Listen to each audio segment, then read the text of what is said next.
wonder why our capital city is called Manila?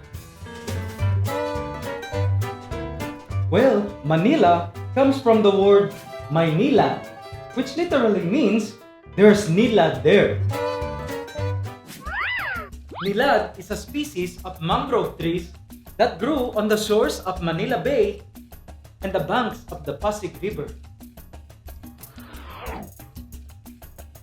The trees that supported the lives of our ancestors and made modern civilization possible, the nilad, have long disappeared from the city.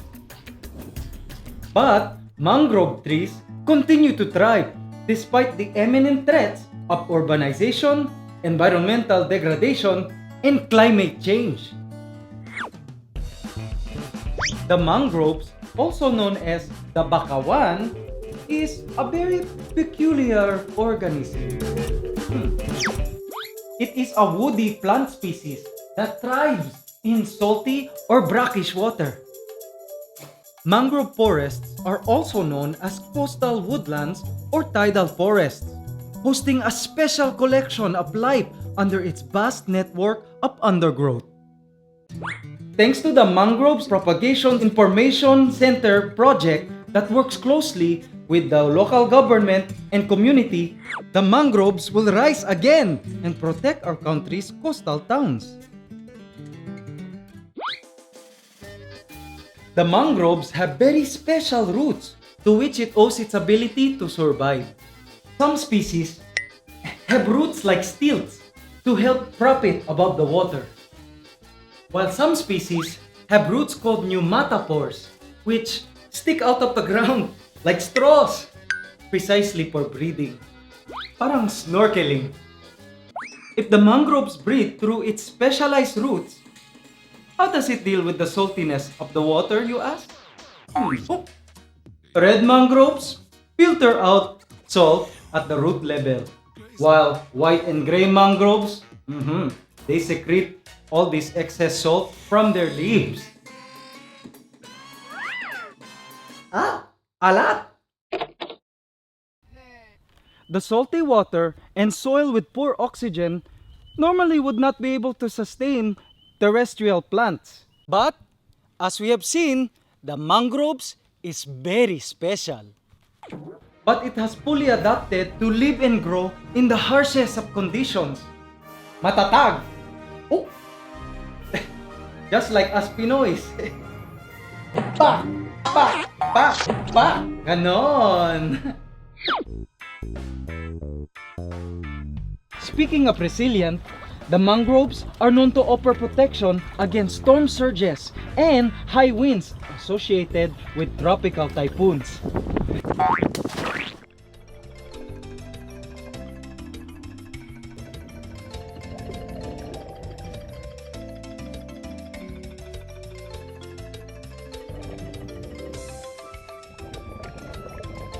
A boon to a country hit by more than 20 typhoons a year.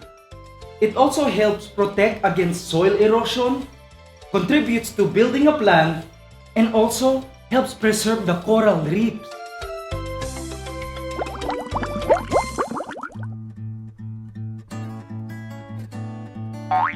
To locals, however, the mangrove forests are a source of natural resources and livelihood.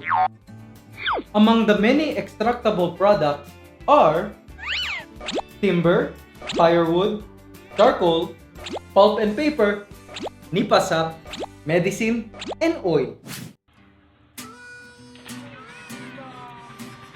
For most people, the mangrove forest is a spectacle to behold.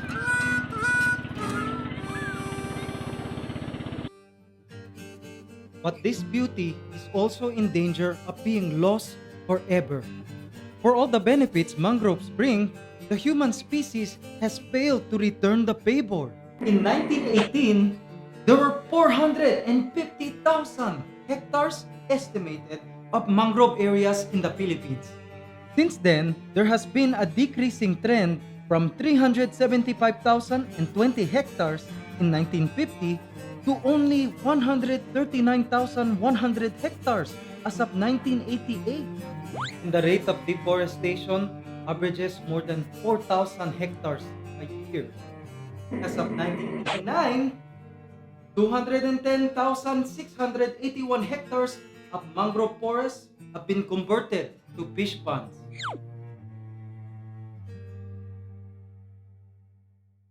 It seems that the odds are against the mangrove forest, but the Mangroves Information and Propagation Center and their new facility are determined to save these coastal line guardians.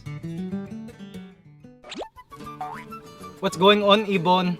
You know, today is a special day kasi joining us today is Kuya Berto from MPIC.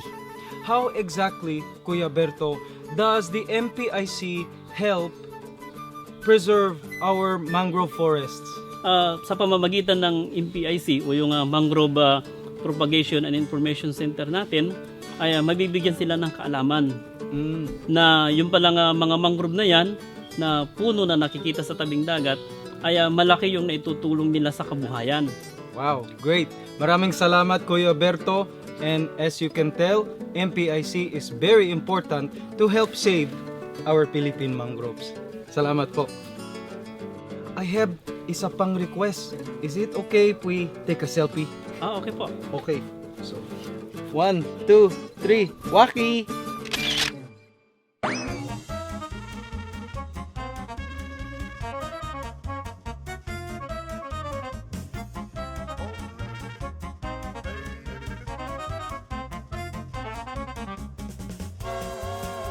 I love the mangroves! Whoa, I almost fell in the mangroves. As long as there are people fighting against the odds to save the mangrove forests, like me and MPIC, then there is hope for the mangroves, our environment, and our children's children.